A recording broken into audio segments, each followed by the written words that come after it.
ibyo twivuga twe ko bitatugeraho ko tutabibona ko ndetse icyo gihe n'abandi bo hanze bagomba barabivuga bavuga bati u Rwanda ariko rugeza cyangwa se ntiruragera ndetse icyo gihe bikabamo no kumenya ikibazo mbese ni iki abantu bifuza kugera ahantu heza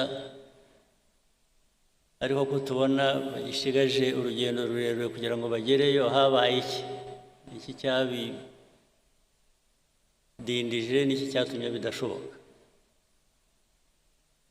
buri wese buri gitondo ukuramutse ujye wibaza icyo kibazo wibaza ikibazo cyaho tugeze bijyanye n'inshingano twihaye twebwe wibaze ndetse ushaka ibisubizo icyo abanyarwanda ubwabo bavuga ko bameze bijyanye n'icyifuzo cyabo cyangwa se aho babasezeranije kubageza ukibaze ukisubize kuko results ntabwo wazirema gusa ku bwawe ngo abantu bazibone kandi zidahari ntabwo wabihimba niba abana batajya mu ishuri ntibari mu ishuri ibyo ntabwo wahimba ngo uvuge ko wageze ku ntego yo gushyira abana n'abanyarwanda mu mashuri niba badafite ubuzima bwiza ikibarengera ntabwo wabihimba ngo uvuge ngo abanyarwanda bageze ku buzima bwiza kandi bidahari iyo bidahari uvuga ibindi it's self indictment ni urubanza wishyizeho ugomba gusubiza ibyo tuvuga ibyo dukora bigomba kugaragara no mu byo tugezeho iyo binyuranye ubwo hari ikibazo ibyo tugezeho n'ibidahwana n'ibyo tuvuga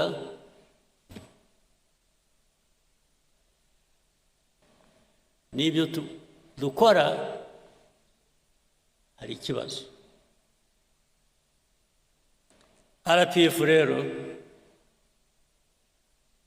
uyu mwanya tuba tubonyeho iki kiganiro ni ukutwibutsa ni no kugira ngo twisuzume umwanya wo kwisuzuma uwisuzuma kandi iyo yibeshye cyangwa iyo abeshya ingaruka zabyo zirahari niwisuzuma ugasanga nta ndwara ufite wari uyifite iyo ndwara irakwica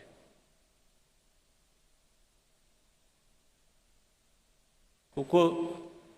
waribeshye ntiwayivuza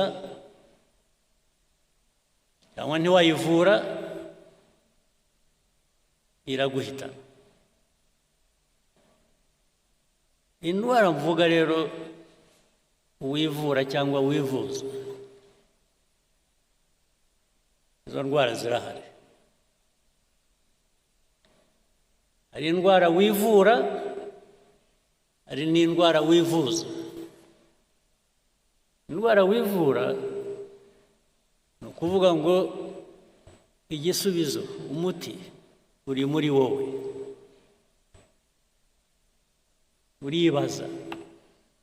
ukavuga utari ko inshingano ngewe mfite ndazuzuza